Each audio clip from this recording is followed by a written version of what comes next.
अश्विनी कुमार साहू ये पीठर सभापति दायित्व मोर दीर्घ 13 वर्ष पूर्व यज्ञ आरंभ होता अद्यविध कंटिन्यू करुच्ची पूजा पूजा तार आरंभ करा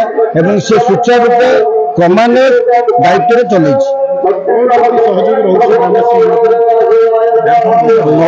भाग दायित्व हूँ सुधार बाकी 10 भाग समस्त सहयोग चली जेहेतु से उद्योक्ता से तार संपूर्ण दायित्व विधि विधान अनुसार चलाऊँगी ग्रामवासी बड़ रेवेन्यू विलेज ग्रामवासी मान सहयोग कर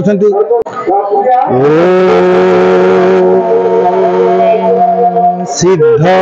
महापुरुष माधुरी बाबा चरणे शरण प्रभु मु ये आश्रम को प्राय प्रत्येक दिन सकाଳେ आसे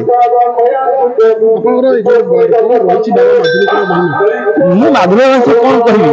जहाँ मु किछि पुराण किछि पोथी मु पढ़ी एठी जानी माधुरी बाबा जन्म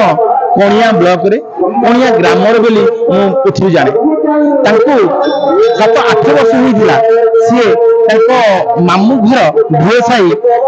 हलदी डीह से जावास करते कहीं मामू किसी पिलापिली नाला से मामू पुत्र भाई ग्रहण करते यही समय जावास समय माधुरी बजार बाखराबाज गाँव में एक बणिया बाबा आश्रम थिला सेठी बाबा संस्पर्श माधुरी दास आसी गुरु दीक्षा ग्रहण करते से गुरु दीक्षा ग्रहण पर सी मामू घर को कुणिया जावास सब गुरु सागर संस्पर्श रुहे यही समय किसी दिन गति कर बाबा को 12-13 वर्ष होता है यही समय गुरु जे बणिया बाबा किसी विपद पड़ा जे कि से समय राजा राजा किसी दंडित कले से बणिया बाबा चिंता कले जे मत तो बाबा ने राजा ने तो मत मो शिष्य को डका जाऊ से समय बाबा स्मरण कले माधुरी दासे भुएसाई सीधा आसी पहुंचे बणिया बाबा आश्रम से समय राजा राजुड़ा मैंने बांधा कहले से बाबा गुरु जे बणिया बाबा से पाताली हो जाते से समय बाबा कौन कले जेहेतु गुरु को आश्रम था बणिया बाबा आश्रम बाखराबाज सेठी से कौन कले निकांज जंगल आम जो चंपावली मठ से स्थित कले निजे गोटे आश्रम कहले से गोटे आश्रम से बनइले से आश्रम प्लस गुरु आश्रम जावास मध्य पड़ा यही स्थान पड़ा यही स्थान बाबा प्रत्येक दिन सन्धार धूप भोग करते ये आसी एठी बाबा बसोट करते लोक गहल होता एमती बाबा जन्म विषय जी मुझे जानी महिमा बाबा अनेक महिमा कौन बा मुझे जानी कौन कहबी तो जी मो जन्म मुझे जानी तो ये बाबा पाखे जी सर्वाघात हुए ये त्राही पड़े तार संपूर्ण विष हरण हो जाए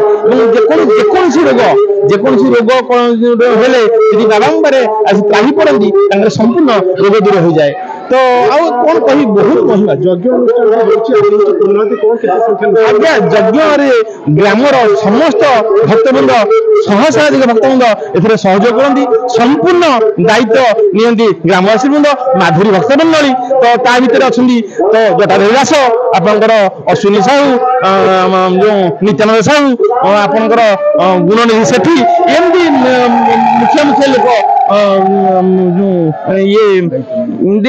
मुख्य लोक दायित्व नहीं ग्रामवासी संपूर्ण सहयोग हुए संपूर्ण सहयोग अनुसार आज पर्यटन चली मो ना हूँ नित्यानंद साहू मुझे इच्छापुर ग्राम मुझे परिचालना कमिटी सह संपादक अच्छी दीर्घ 20 वर्ष है ये अनुष्ठान जड़ित अच्छी आम जो यज्ञ प्रथम आरंभ है आमर प्रभु सत्य बोली जड़े बाबा सी आसते सूर्य कुमार साहू सहयोग प्रथम आरंभ होता ये यज्ञ विगत 13 वर्ष है चालू रही अति शांति श्रृंखला सहित चलती आम माधुरी पीठ हूँ गोटे आम आखपाखर ख्याति संपन्न पीठ ये बहुत लोक भी साप कामुड़े उपकृत होती यज्ञ से आधार यज्ञ विश्व शांतिर उपलक्षे लोक मान मंगल आम गोटे आम भर जागृत है जे धार्मिक आध्यात्मिक चेतना लोक भर आसवाई जो माध्यम अच्छी से माध्यम को आम अनुप्रेरित कर यज्ञ को आरंभ करूँ और शांति श्रृंखला सहित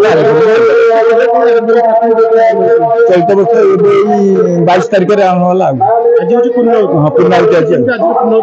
पूर्णाहुति आम फास्ट आमर यज्ञ आरंभ है आरंभ कले तापर आमर भूत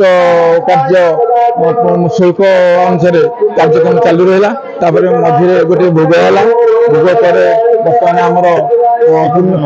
पूर्णाहुति हम लोक मानमर प्रसाद व्यवस्था भी आमर कमिटी तरफ भी सहयोग होती ग्रामवासी सहयोग अच्छी अंचलवासी भी सहयोग बहु मात्रा संपूर्ण। हेलो 10th एग्जामिनीज आपण मैंने एमती एक स्कूल खोजुंट कि जो इंटीग्रेटेड कोचिंग पाई परिबे तेबे टीएससी गुरुकुल जोग दियंतु जा एकेडमिक लर्निंग पार्टनर फिजिक्स वाला सहित अनुमोदित कॉल 9438782020।